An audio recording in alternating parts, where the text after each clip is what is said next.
everyone and welcome to my December reading wrap up. I had a really good reading month for December. It was just really chilled and really productive. It's put me in such a good position going into 2017. Like, I feel a lot better about my reading now at the start of January than I did at like the start of December. With my wrap ups and hauls, I've been trying to categorize them as much as I can, like when it's possible. So if you're not interested in one kind of book or one kind of genre, you'll be able to skip to another one really easily. I'm still working on this, it's like a work in progress. Struggling to do that slightly this month because there is a lot of overlap. There's a lot of intersection in this Venn diagram. I am, however, going to start as I normally do with the children's books, and one of the children's books that I read in December was Book the 10th, The Slippery Slope in a Series of Unfortunate Events. I feel like I don't need to give this series much more description. There are a lot of interesting things happening in this installment of the Baudelaire story. The siblings are separated. We have Sonny, who is with Count Olaf and his acting troupe up the top of the mountain, and Klaus and Violet working out how to rescue her and trying to piece together what they know about VFD.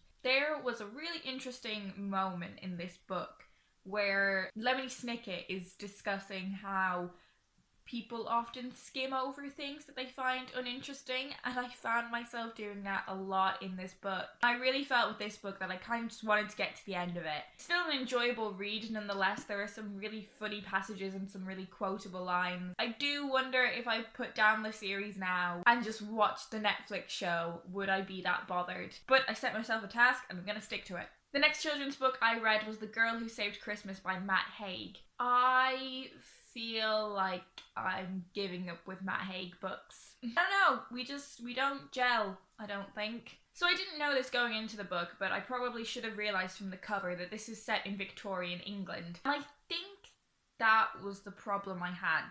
I'll come back to that in a sec, but this is basically about a young girl named Amelia who has one wish for Father Christmas. And it has that kind of basic Santa Claus narrative that I think we're very familiar with now, in that if children don't believe in him and don't have hope, then Christmas cannot happen. It is the hope and the belief that gives Santa his magic.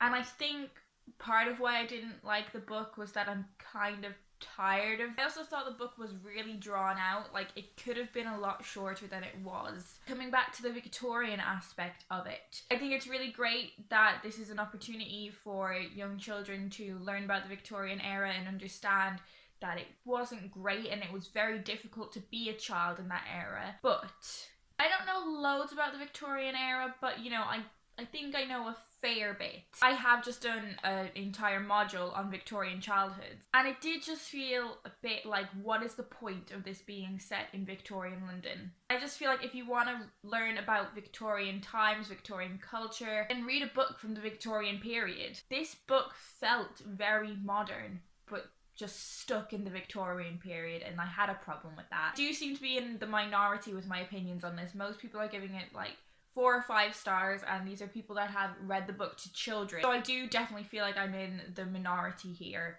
but it wasn't for me. One Christmas children's book that was definitely for me was The Christmasaurus by Tom Fletcher. This book is an utter joy. It is one of the best children's books that I think I've possibly just ever read. This is funny, this is smart, this is sensitive. This is about a boy named William Trundle, and William Trundle does use a wheelchair, which I think is really great representation to have in a children's book, particularly one that I think has got as much attention as The Christmasaurus has. William's mother has sadly passed away, so it's just him and his dad, Mr. Trundle, left in the house, and Mr. Trundle loves Christmas so much. William is starting to get into a bit of difficulty at school because there is a new girl named Brenda Payne who isn't very nice to him whatsoever. Although one of the things that I really enjoyed about this book is that she is not a two-dimensional bad person, and William has an obsession with dinosaurs, so he decides to ask Santa for one for Christmas. So we have another setting for a while up in the North Pole where we discover how the Christmasaurus came under the care of Santa. And then in the mix as well, we have a villain named Hunter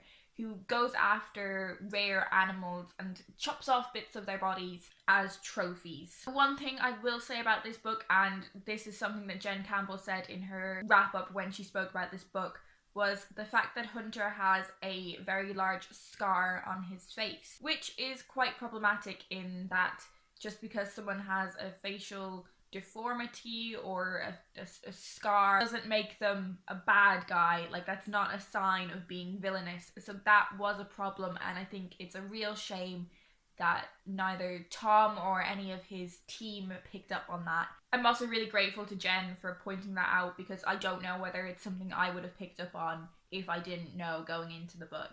It is a real shame, because I would love to say this is a 5-star read, but I cannot give 5 stars to something with that element to it. This month I also read A Christmas Carol by Charles Dickens, and this was actually a really good experience. I didn't physically read this one, and I listened to an audiobook, and it was just a wonderful, wonderful experience to listen to it while I was just getting ready for travelling and tidying and just general house bits like that. I don't feel like I need to go into the plot of this one too much. It is one of those stories that is kind of just ingrained. Of course, we follow Ebenezer Scrooge, who does not like Christmas whatsoever, and he is visited by 3 ghosts. And what the ghosts show him really change his opinion on Christmas and make him look at things in a different perspective. This is possibly one of the reasons why I didn't enjoy the Victorian elements of the Matt Haig book so much, in that I just experienced a really fantastic depiction of Victorian London from someone who was actually there. It was by no means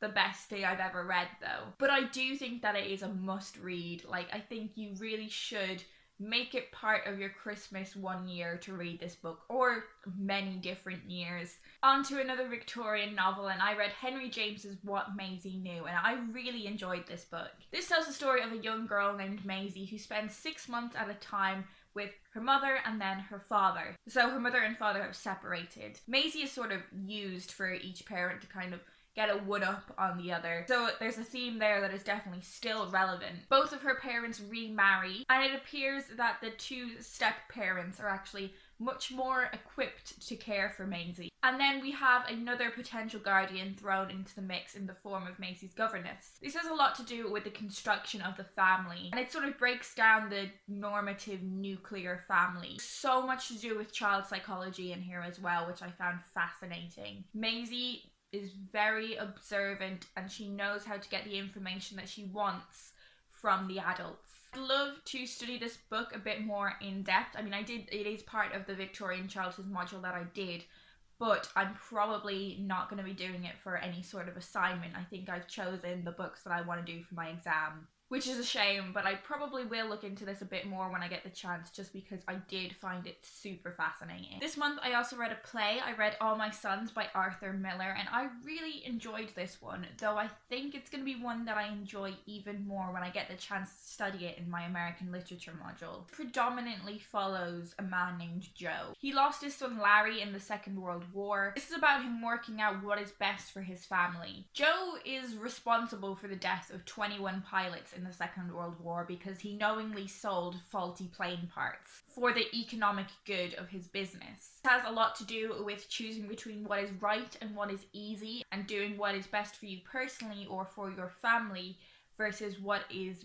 best for the wider world. There's so much critique in here about the American dream, which contributed to why Arthur Miller was pulled up in front of the Un-American Activities Committee in the 1950s. I'm really looking forward to studying this one. This month I also read Christina Rossetti's Goblin Market, and this is a narrative poem. It's about 2 sisters, Laura and Lizzie, and the goblins. Despite appearing quite young, the 2 sisters do live alone, and they go down to the stream to draw water, and while they're there they hear the calls from the Goblin Market. The goblins sell a variety of beautiful fruits in abundance, and a whole variety of different kinds of fruits. I won't say too much more about what happens in the poem. There are so many different readings you can do of it. It can be a critique on so many different aspects of Victorian society. A lot to do with patriarchy in there. There's a lot to do with feminine sexuality. There's also caution to this idea of a growing economic market in Victorian culture. I had read this one before, and in December I read it as part of this event that my English department and my uni were doing, which is called Victorian Women Wednesdays, where we just meet up, eat cake, drink tea, and talk about Victorian women. It's so many things that I love in life. The next piece of poetry that I read this month was Max Porter's Grief is a Thing with Feathers. This is probably one you've seen around a lot, especially since people are bringing out their best books of 2016 videos. I feel like this is featured in a lot of them. This follows the grief of two young boys and their father after they've lost their mother and their wife.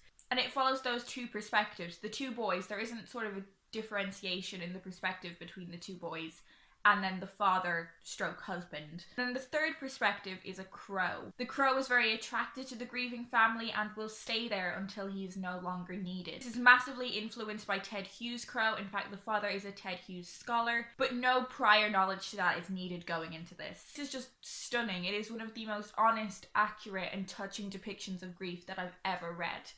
This month I also read Falling Awake by Alice Oswald, which is shortlisted for the Costa Prize for Poetry. This collection is about mutability. The idea that everything is unstable in the face of mortality. The influence of myth here. And this is definitely a collection that I think warrants rereading and reading out loud especially. There's so many interesting things going on with sound and also the space on the page. I do feel like you should just go into this poetry collection and experience it. And I think there's something to be said about this poetry collection and it being kind of what a lot of poetry is and should be. It is able to just capture this feeling and this thing that you cannot quite put your finger on. I also read Say Something Back by Denise Riley, and this is another book that is shortlisted for the Costa Poetry Prize. And like Grief is a Thing with Feathers, this is about grief. It is about Denise's loss of her son. It's difficult not to compare these two in that they are about kind of similar things. And I definitely enjoyed this one more. One, because I think it's of a better quality, but also I get the grief in this. Whereas I don't really connect to the grief expressed in Denise Riley's collection. But nonetheless, it was really heartfelt and touching. Like, these poems weren't written because there was a deadline and a publication date. These poems were written because the poet needed to express how they felt. I also read a very short sci-fi book this month, and that was Everything Belongs to the Future by Laurie Penny. In the heart of Oxford University, the ultra-rich are celebrating the fact that they have learned to essentially live forever. They have developed technology so that they have vastly extended lifespans. About to be disrupted by a group of scruffy anarchists and the very scientists who created the longevity treatment. I'm trying to learn more about sci-fi lately, and for me, this really does what sci-fi should do. It creates this situation and set of circumstances that exists off in the future. It changes the technology, but it's a commentary on the here and now. I really, really enjoyed this book. Next, I read Autumn by Ali Smith, which is the first in a set of seasonal books that Ali Smith is going to be bringing out year by year. So next year she's going to be bringing out a book called Winter. And these books are going to be very contemporary and current. So Autumn deals a lot with Brexit, but on a somehow both wider and more intimate scale. It also deals with relationships between different generations, between mothers and daughters, between those in their 30s and those that are a century old. What really struck me about Autumn was how brilliantly it was written, and if you're familiar with Ali Smith's work in any way, you will know how fond of wordplay she is and how much of an expert she is with wordplay, and I really, really love that. There is such a fun quality to her writing. And there are so many lines that you just want to read out loud because they sound so good. Already I am so excited for Winter to come out. Next I read Edna O'Brien's Girl with Green Eyes, and this is the second book in the Country Girls trilogy, I think it is. And I enjoyed this one so much more than the first one. It's about two girls, Kate and Baba, who we have followed up into their move to Dublin. And now they are settled in Dublin. They've started working, they've started experiencing like the social life. They've started to like completely break away from their sheltered upbringing. And this predominantly looks at Kate and her relationship with a non-Catholic man. Just an absolute scandal. It's unreal. Like, how could she possibly be involved with someone who isn't Catholic? Again, this is a book that just feels very truthful and very accurate. We see Kate sort of mistreated by all of the men in her life. I'm really looking forward to getting to the final book in this trilogy. And the final book I want to talk about is probably my favourite book of the month. and probably my favourite non-fiction book of the year. And that is Born a Crime by Trevor Noah. Now, you may know Trevor as the host of The Daily Show, and you may know that he is South African. The title of this book comes from the fact that Trevor Noah was literally born a crime. He was a mixed-race child in a period of South African history where relationships between people of colour and white people were forbidden. And Trevor takes us through a look at what that meant for him growing up. He had to pretend that his mother wasn't his mother when they were out in public. How he never really fit in school because he didn't know what group he belonged to. And how he ended up getting involved in crime. While this is Trevor Noah's life story, the person that really stands out when you're reading this is his mother. His mother is a phenomenal, scary, but phenomenal woman. I have one criticism of the book, which is a shame, but I don't think it really detracts from it that much. It jumps around chronologically a bit, and I did have an advanced reader copy of this, so maybe that has changed. But it jumped around quite a lot, and that made it quite difficult to work out what happened when. There were points in the book where I was like, wait, how old is he here? And did this happen before that happened? Nonetheless, it's just a fantastic book, and it is one of those books that I just want to shove into people's hands. Please read this. So they are all the books that I read in December. I do have a feeling this was quite a long one. Let me know if you've read any of these and what you thought about them. Feel like I'm gonna start doing wrap-ups twice a month rather than one at the end of the year. We'll see. I'll have a little think about it. I'll have a channel plans and resolutions and goals video going up in a few days. So yeah, I hope you're having a lovely day, and I will see you guys in my next video.